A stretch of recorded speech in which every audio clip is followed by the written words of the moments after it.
So hey guys and what's up, welcome back to my YouTube channel the unexpected पे। तो कैसे हैं आप सब? आई होप कि आप सब खैरियत से होंगे। तो आज की जो स्टोरी है वो हमसे शेयर करी है अविनाश ने। अविनाश एक कॉलेज स्टूडेंट है जो कि अपने दो दोस्त रुद्र और प्रियांशु के साथ में हिमाचल प्रदेश की एक बहुत ही खूबसूरत जगह कसोल घूमने गया था। तो आगे की जो स्टोरी है वो हम जानेंगे अविनाश के पॉइंट ऑफ व्यू से। तो चलिए वीडियो को शुरू करते हैं। रुकिए, वीडियो को शुरू करने से पहले एक स्पेशल रिक्वेस्ट है आप सबसे। तकरीबन 85% लोग जो कि मेरी वीडियोस देखते तो हैं, एंजॉय भी करते हैं, लेकिन सब्सक्राइब नहीं करते। तो ये बहुत ही हम्बल रिक्वेस्ट है आप सबसे। अगर आप मेरे चैनल पे वीडियोस को एंजॉय कर रहे हैं और आपको पसंद आ रही है तो प्लीज मेरे चैनल को सब्सक्राइब जरूर करें। तो चलिए शुरू करते हैं आज की कहानी। मेरा नाम अविनाश है।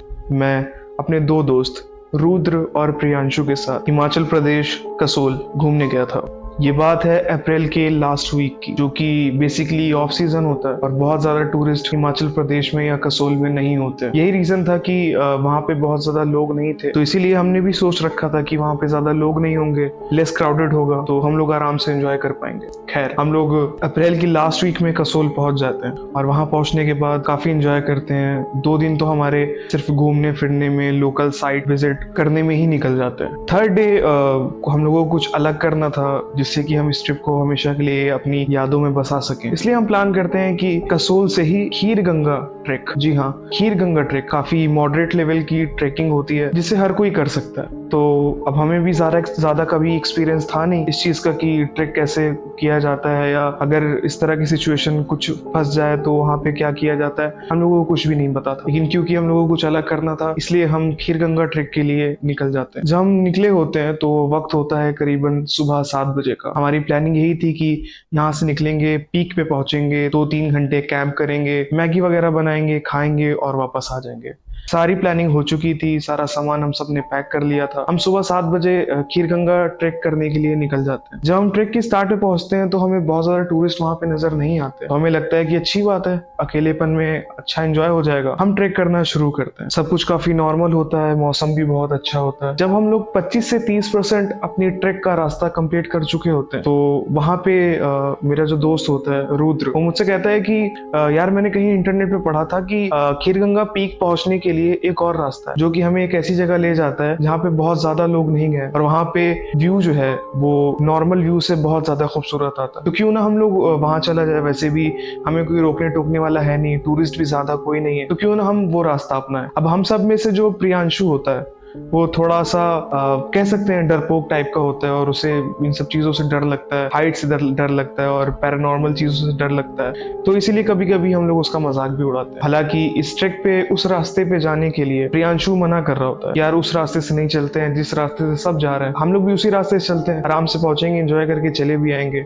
क्या पता उस रास्ते पे कोई ना हो और कुछ ऐसी मुसीबत आ जाए जहां हम लोग फंस जाए। हम लोग उसका मजाक उड़ाने लगते हैं और तभी मजाक उड़ाते हुए रुद्र प्रियांशु से कहता है कि चल मैं तेरे लिए रिक्वेस्ट कर देता हूँ, जिन चीजों से तू डर रहा है। वहां पे वो चिल्लाते हुए मजाक में कहता है कि अगर कोई भी हमें नुकसान पहुंचाने वाला है तो सबसे पहले प्रियांशु को पहुंचाना। ये सुन के प्रियांशु बहुत चिल्लाने लगता है कि ये कोई मजाक नहीं हुआ और इस तरह का मजाक मुझसे मत किया करो। खैर, अब वो अकेला था और 25-30% रास्ता हम लोग कंप्लीट कर चुके थे, तो वो अकेला वापस भी नहीं जा सकता था। सो बेसिकली वो फंस चुका था। अब उसके पास कोई और रास्ता ना होने की वजह से वो हम लोग के साथ चल पड़ता है। हम उसी रास्ते पे निकल जाते हैं जो कि ऑफ बीट होता है, जिस रास्ते पे लोग ना के बराबर जाया करते हैं। हम उस रास्ते पे निकल जाते हैं। उस रास्ते से जाते जाते हम ये चीज रियलाइज करते हैं कि यहाँ पे तो बिल्कुल भी लोग नहीं है। हम लोग ये चीजें नोटिस कर ही रहे होते हैं कि तभी पीछे से कोई बहुत ही बगल से निकलता है, जैसे कि वो कहीं पहुंचने की बहुत ज्यादा जल्दी में हो। वो हम सबको छोड़ के काफी तेजी से आगे बढ़ता चला जा रहा था। जब हम लोगों ने ये चीजें देखी तो हमें लगा कि यहाँ तो कोई आता नहीं है, तो ये अकेले यहाँ क्यों जा रहा है। हम लोगों ने उसे आवाज भी लगाई कि सर आप कहाँ जा रहे हैं, अकेले कहाँ जा रहे हैं सर, आपको रास्ता पता हो तो हम भी साथ में हो लें आपके। लेकिन वो कोई रिप्लाई नहीं करता, जो कि बड़ा अजीब था। हालांकि वो देखने में एक नॉर्मल ट्रेकर की तरह ही था, मतलब उसने बैग ले रखा था, उसके पास वाटर बॉटल थी और एक स्टिक थी और उसने एक कैप पहनी हुई थी। हम में से तीनों में से किसी ने भी उसका चेहरा नहीं देखा था, क्योंकि वो बगल से जस्ट निकला और बहुत ही स्पीड में सीधा सीधा भागने लगा। जैसे कि मैंने आपको बताया, हमने उसे आवाज लगाई लेकिन उसने कोई भी रिस्पॉन्ड नहीं किया। तो हमें लगा कि हो सकता है कि हमसे बात ना करना चाहता हो, इसलिए उसने हमें कोई रिप्लाई नहीं किया। देखते ही देखते वो हमारी नजर से ओझल हो जाता है। हम इतना इस बात को सीरियस नहीं लेते कि हो सकता है भाई जैसे हम लोग ऑफ बीट आए वो भी ऑफ बीट आ गया हो। खैर, हम अपनी ट्रैक कंटिन्यू करते हैं। इस वक्त हम अपना 50% रास्ता कंप्लीट कर चुके होते हैं और जब हम अपने लेफ्ट साइड में देखते हैं तो बहुत ही खूबसूरत व्यू होता है, बहुत ही अच्छी ग्रीनरी होती है और काफी हाइट पे अब तक हम लोग पहुंच चुके होते हैं। तो पहला इंसिडेंट जो हम लोगों के साथ होता है वो ये होता है कि सबसे आगे प्रियांशु चल रहा होता है। तो वो चलते चलते पीछे हम लोगों की तरफ देख करके आवाज लगाता है, यार तुम लोग धक्का क्यों दे रहे हो, मैं गिर जाऊंगा। ये कोई मजाक करने की चीज नहीं है। तो मैं रुद्र की तरफ देखता हूँ और कहता हूँ कि भाई इसको क्या हो गया, मैंने भी धक्का नहीं दिया, ना तूने मुझे धक्का दिया। तो मुझे लगा कि शायद प्रियांशु हम लोगों से मजाक कर रहा है, लेकिन प्रियांशु को लग रहा था कि शायद हम लोग उससे मजाक कर रहे हैं। उसने कहा कि नहीं यार जो भी है तुम लोग मुझे धक्का मत दो, और फिर से हम लोग अपना रास्ता कंटिन्यू करते हैं। थोड़ी देर चलने के बाद फिर से प्रियांशु ये सेम चीज दोहराता है कि यार तुम लोग मुझे धक्का क्यों दे रहे हो, यार मुझे ये मजाक अच्छा नहीं लग रहा है और मैं अकेले ही यहाँ से वापस चला जाऊंगा। तो हम लोग उससे मजाक में कहते भी कि हाँ जा सकता है तो चला जा, जिस पर प्रियांशु रिप्लाई करता है कि यार मैं नेक्स्ट टाइम तुम लोगों के साथ कभी नहीं आऊंगा। खैर ऐसे ही ये 2-3 चीजें छोटी छोटी होती हैं। उसके बाद रास्ते में जब हम लोग 75% to 80% हम लोग रास्ता कंप्लीट कर चुके होते हैं तो रुद्र क्या हमसे कहता है कि यार मुझे वॉशरूम जाना है, जिस पे हम रिप्लाई करते हैं कि हाँ भाई यहाँ तो खुला जंगल है तो कहीं भी जा सकते। तो रुद्र हम लोग से कहता है कि तुम लोग थोड़ी देर वेट करो, मैं हल्का होके आता हूँ, और वो कहीं दूर चला जाता है झाड़ियों में। तो हम वहां पे उसका वेट कर रहे होते हैं। वो 5 मिनट के बाद वापस आता है और वो हमसे कहता है कि चलो अब आगे कंटिन्यू करते हैं। जब वो रास्ते में चल रहा था तो उसने मुझसे कहा कि यार एक थोड़ी सी अजीब चीज मैंने देखी है, पता नहीं शायद वो अजीब थी भी या नहीं या सिर्फ मुझे लगी। तो उसने एक चीज हम लोगों से शेयर करी कि जब मैं वहां पे फ्रेश हो रहा था तो मैंने देखा कि नीचे उसे थोड़ा नीचे का व्यू दिखाई दे रहा था जहां पे वो गया था। उसने बताया कि थोड़ी नीचे मैंने देखा है कि बहुत ढेर सारे लोग एक लाइन में, बहुत ढेर सारे लोग एक लाइन में ऊपर की तरफ आ रहे हैं और उनकी स्पीड नॉर्मल स्पीड की तरह नहीं लग रही है।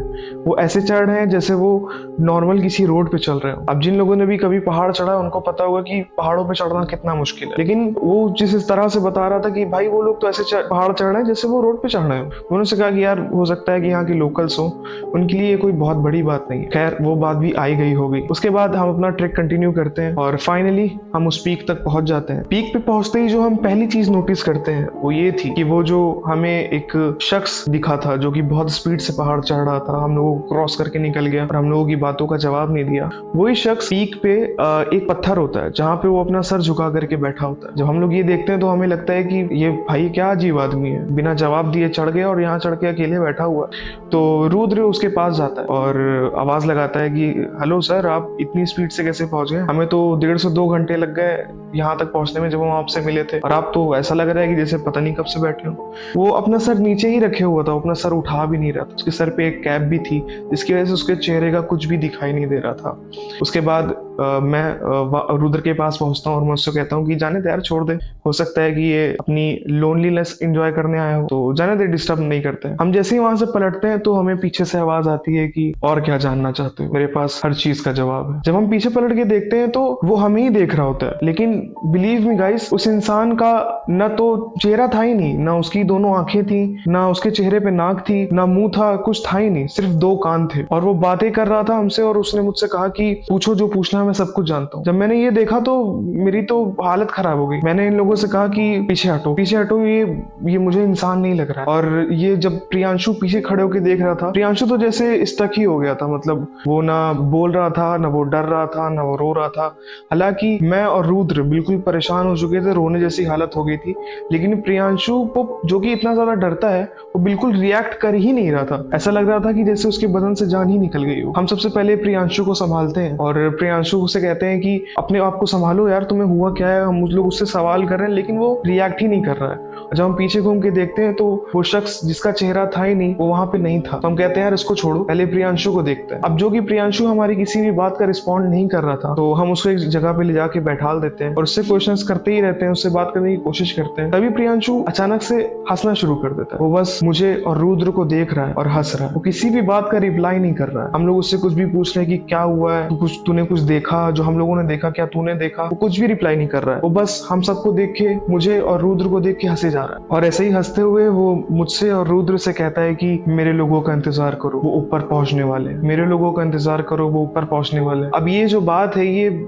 रिपीटेटिव बोलता जा रहा था और हंसता जा रहा था। हमें लगा कि यार इसको क्या हो गया, इसके घर वालों को हम क्या जवाब देंगे। उसके बाद 5 मिनट 10 मिनट बाद ये उल्टी सीधी हरकतें करते हुए अनकॉन्शियस होकर जमीन पे गिर जाता है। हम लोग उसको उठाते हैं और सबसे पहला काम जो करते हैं वो हम अपना सारा कैंप वैम्प सब कुछ सामान छोड़ करके हम इसको अपने कंधों पे लेते हैं और नीचे उतरने की कोशिश करते हैं। अब हमने नीचे उतरना शुरू कर दिया है। हम नीचे रास्ता उतर ही रहे थे कि प्रियांशु जैसे कि होश में आता है और मुझसे कहता है कि क्या हो गया, मतलब हम लोग नीचे क्यों जा रहे हैं, अभी तो हम लोग पहुंचे ही थे ऊपर और तुम लोग सारा सामान कहाँ है हम लोगों का। तो रुद्र कहता है कि भाई बस नीचे चल, तुझे नहीं पता तेरे साथ क्या हुआ। इतनी बात रुद्र बोल ही रहा था कि दोबारा से वो हंसने लगता है और वो कहता है कि तुम लोगों को क्या लगता है तुम लोग यहाँ से जिंदा वापस जा सकते हो, मेरे लोगों को आने दो, उनका इंतजार करो। वो दोबारा से ये चीजें बोलना शुरू करता है और देखते ही देखते वो रुद्र पे अटैक कर देता है। वो रुद्र को बुरी तरह से नोचने लगता है, रुद्र का गला दबाने लगता है। ऐसा लग रहा था कि जैसे वो रुद्र की जान ही ले लेगा, लेकिन उसके बाद बड़ी मुश्किलों से हमने उसे कंट्रोल किया, उसके दोनों हाथ बांधे और थोड़ी देर बाद वो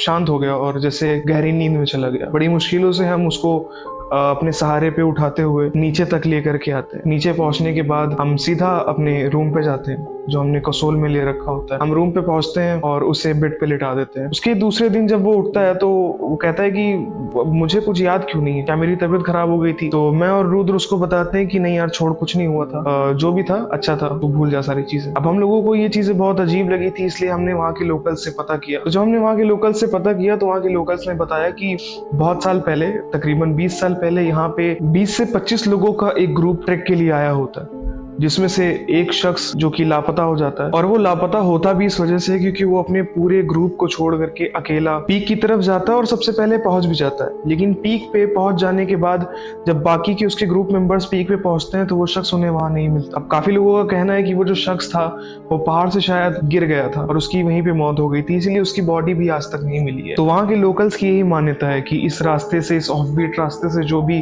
पीक पे जाने की कोशिश करता है, उस लापता शख्स की आत्मा लोगों को हॉन्ट करती है। तो ये थी दोस्तों आज की स्टोरी। आई होप कि आपको स्टोरी पसंद आई होगी। अगर आपको पसंद आई हो तो वीडियो पे लाइक करें, कमेंट करके जरूर बताएं, चैनल को सब्सक्राइब करें और आगे अगर फर्दर वीडियोस देखना चाहते हैं तो बेल आइकॉन को ऑन कर दें। अगर आप भी मेरे साथ अपना कोई भी एक्सपीरियंस शेयर करना चाहते हैं तो दिए गए व्हाट्सएप नंबर जो कि डिस्क्रिप्शन बॉक्स में है उस पर टेक्स्ट करके अपना एक्सपीरियंस शेयर कर सकते हैं। तो आज के लिए बस इतना ही, मिलते हैं नेक्स्ट वीडियो में, तब तक के लिए गुड बाय।